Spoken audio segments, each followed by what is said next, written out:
Did you guys hear that? Hear what? I don't know.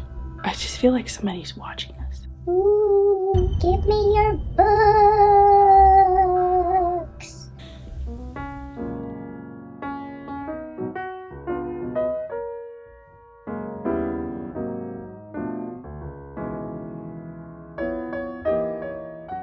Hello, spooky friends. Welcome back to another video. My name is Hannah if you're new here, and I'm so excited that you've joined me today. For today's video, we're going to be talking all things spooky books. Today I'm going to be going through a list of books that absolutely creeped me out. Whether it be otherworldly, like paranormal, or maybe there was a creepy thing going on, or creepy circumstance. Whatever the case may be, these books gave me the heebie-jeebies, and I'm going to talk to you about them today. So I feel like this goes without saying, but I also do need to make this disclaimer. I know that not everybody loves spooky books, and I'm fully aware of that, and if this is your cup of tea, then you have found the right video. If this isn't, maybe keep watching and maybe I can convince you, but I completely understand if it's not your cup of tea. Just know that this is my cup of tea, okay? And we're gonna be okay with each other's cup of tea, okay? We can have tea together. You can have a different tea than me, but we can still sit together, okay? Does that make sense? All right, let's just get along, everybody, and let's go ahead and dive into the video. So I've a little bit ranked these books from scare factor, from how much they creeped me out. So we're gonna start with a pretty easy one. So if you do not like to be scared, I feel like this one is the perfect creep factor, but also like make it middle grade. And that is the Small Spaces series by Catherine Arden. This is one of my favorite series of all time, and yes, this is a middle grade series. This series follows a group of middle school friends who, it seems like every time they go out of their house, this creature thing is watching them and makes their lives crazy. This one has like live scarecrows, so you probably shouldn't be around scarecrows while you're reading this one, just a thought. This is such a good series. Again, if you don't like super scary things, I would try this one just because, again, it is middle grade, so it does have a line that it cannot cross. But I will say that there are times in this entire series where I was like, that's a little creepy. I could definitely see myself rereading this series, especially like during the fall spooky season. This is just a perfect, easy to get through spooky series that I think you'll love. Next is Holly by Stephen King. You guys know I could not make a spooky scaries recommendation video without mentioning the king of spooky, Stephen King. Now, I am ashamed to say that this is the only book that I have ever read by Stephen King, but it definitely had the creep factor to it. So this one does not have any paranormal aspects or anything like that. It's just really creepy. So in this one, we're following our main character, Holly, and Holly is a detective or a private investigator that is hired to find this missing woman. And her findings lead her to this house that an elderly couple lives in. That's all I'm going to tell you. That's literally it. This was one of my top favorite books of the year in 2023. But if you do not like gross, horrific things, probably don't go into this one. This one is definitely one of those that makes you kind of uncomfy to read, and where you kind of like have to close it just for a minute and be like, ugh. Regardless of that, I really enjoyed it. I thought it was a great story. And again, this makes me want to pick up more by Stephen King. Next is a graphic novel recommendation. So this one is kind of toned down because it is a graphic novel. It's not a lot of words on every page, but this is called Through the Woods, and this is by Emily Carroll. This is a collection of stories that give you that scary stories to tell in the dark sort of vibe. You know, we all read that as kids and were scared to death, like we were reading that under our blankets at night. And I still have nightmares about things I read in that book, but this is that same kind of vibe, but in picture form. So I think this is a collection of 4 or 5 stories that all take place in these woods. And let's just say, things get a little creepy at times. A little spooky, scary action goes on. But there is a lot going on in this book. And again, it just gives you those nostalgic, scary stories I tell in the dark. I could definitely see like myself love reading this under a blanket with a flashlight. Like, this gives those kind of creepy vibes. Nothing too super bad or scary, but definitely creepy. Guys, I could not do this video without mentioning my all-time favorite author, Riley Sager. And the Riley Sager recommendation I'm going to give you today is Home Before Dark by Riley Sager. Riley Sager does not write a lot of super creepy books, but this one has an undertone of like paranormal elements to it, and it just has that creep factor of like something is definitely going on that we should probably not be here. This one follows our main character Maggie, and Maggie is an adult when she inherits her old childhood home. And she never really liked her childhood home. It was kind of creepy to begin with, and now she's inherited it as an adult. So she's trying to figure out, I don't really want this house, but I have to go back and figure out what I need to do with it. And she goes back, and it's just that typical, like, spooky, scary, like, ooh, the lights are flickering. And I love the cover of this one because the cover of this one completely captures just the vibes of this entire book. Next scary book that I'm going to recommend to you is The Last Word, and this is by Taylor Adams.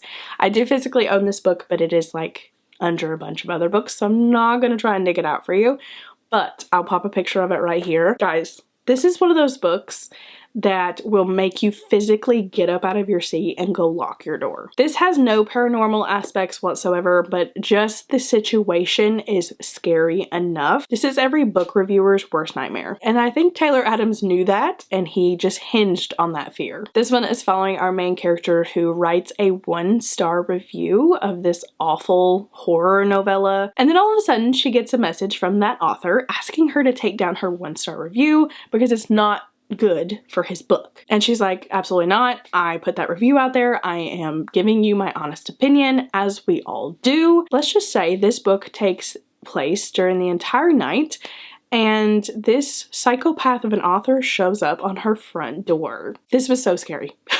This was so scary. I have read a lot of thrillers, a lot of horror in my lifetime, but this was one of the scariest situations that I've ever put myself in because it seemed so real. So I will say, if you don't want to be in that kind of headspace, then I would definitely not dive into this one, but this one definitely does go there, and it's scary. Guys, I cannot tell you how much I absolutely love this book. I actually just finished this yesterday, and it's on this list. And that is How to Sell a Haunted House by Grady Hendrix. This book sounds like the classic haunted house, like we're gonna go into this haunted house, we're gonna try and sell it, and nobody wants a house with a ghost in it, right? This book is so much more than that. Given Grady Hendrix does not just write a surface level story. Grady Hendrix writes very much in between the lines. You've got to really understand what he's trying to say. This one is creepy on the surface. It is very scary on the surface, but you got to read between those lines. So basically this one is following our main character Louise, and Louise and her brother Mark have just lost their parents to a tragic car accident, and so now they're stuck with trying to figure out what to do with their parents' estate. So they go back to their childhood home, and their mother was a huge collector of puppets and dolls. So I will say right there, if you do not like puppets or dolls, do not pick this book up, okay? You will have nightmares for the rest of your life. And no, I'm not exaggerating, okay? But for those people who can handle that kind of a thing, I'm telling you, this is horrific. Like, it is horror, okay? Grady Hendrix does write horror, and he does get kind of gross sometimes, hence the genre of horror. How do I convince you to read this book, guys? It's so good. It's so good. Let me just say this, and maybe that'll convince you. So this book is broken up into 5 parts. Like, one of them is anger, one of them is acceptance, one of them is depression, denial. Those are the 5 stages of grief. And so this book tackles so much more than a haunted house story, and I cannot stress that to you enough. I promise you, it is a very, very scary, creepy story on the outside, but if you really dig deep, you can get so much out of this story. It was so good. Just, again, if you can handle like creepy puppets and creepy dolls, this is a good one, but you have to be able to handle that first. The next creepy book is Rock, Paper, Scissors by Alice Feeney, and a lot of people have talked about this book, but here I am talking about it again. Rock, Paper, Scissors is that classic ominous feel, like there's someone watching us. I was so creeped out by so many parts of this book. So basically this one is following a couple who go off on a romantic getaway in the middle of a snowstorm. By the way, don't do that. They go to this Airbnb that was transformed from an old church, and it's literally out in the middle of nowhere. This book has that classic, someone's watching me through the window, like I can feel somebody's eyes on me at all times. This book was so creepy. Like, just the fact that they are in isolation. The main character also has facial recognition problems, like he's not able to recognize people after so much time, and just everything about this one just gives me the heebie-jeebies.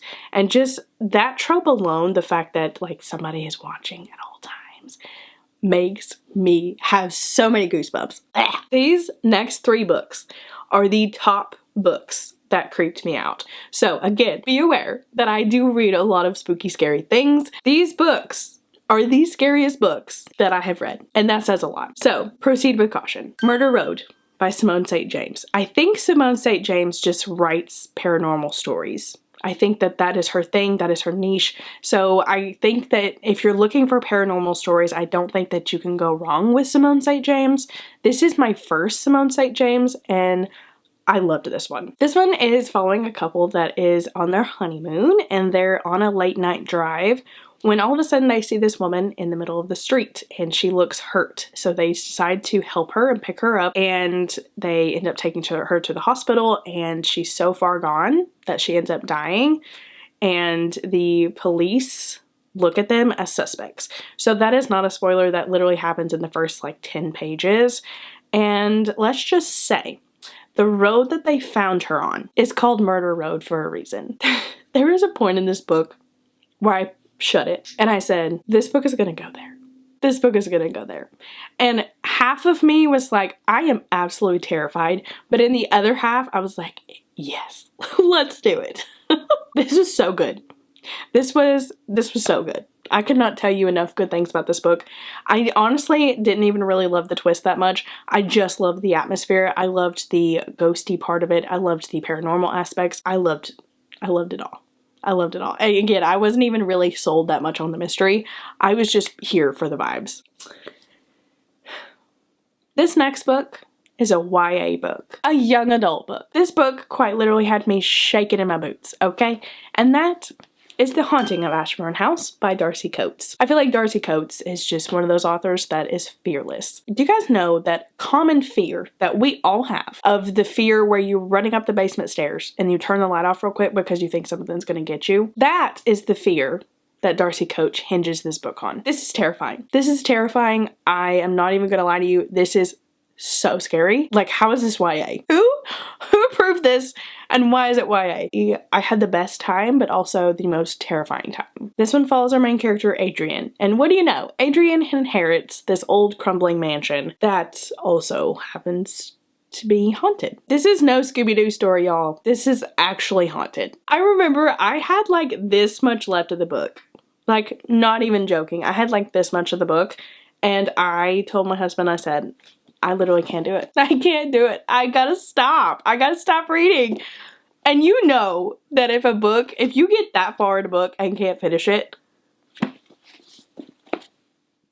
this book was scary. And last, but certainly not least, is one of the only books that I have ever had to close and walk away from.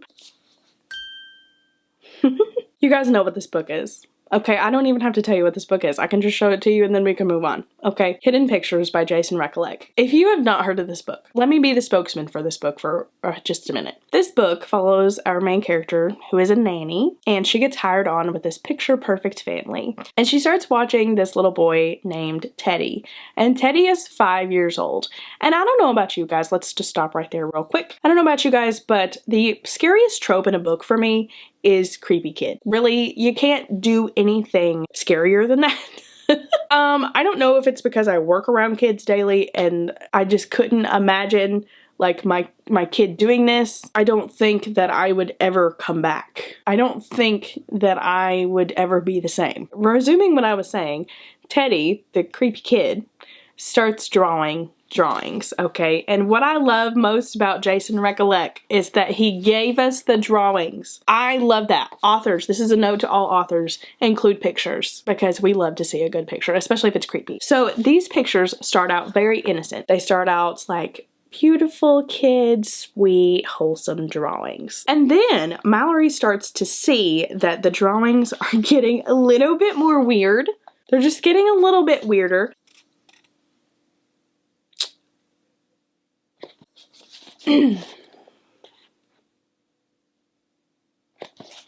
No, guys, I gotta show you the one where I literally almost threw my book across the room. I gotta find that one.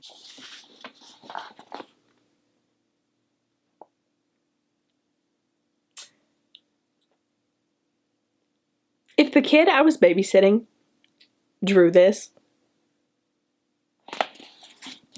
I would not be back. I think that speaks for itself.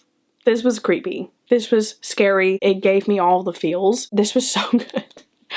But this is scary. So if you guys don't like scary or creepy kids, I'm warning you. I'm giving you a warning right here. But it's so good. Are you still here? Did I scare you too bad? Okay, that is the end. I promise that you can open your eyes now. I promise you I will not scare you any longer.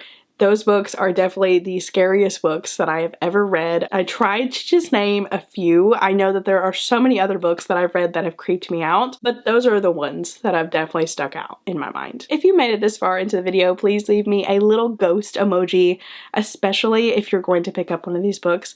Let me know if you do. I always love to hear that you guys pick up recommendations by me, and especially if you love it. If you don't end up loving these, don't tell me. But if you do, let me know. And until next time, my friends, remember this world is a better place with you in it. And I love you so much. Thanks for stopping by on my corner of the internet today. And I will see you in my next video. Bye, guys.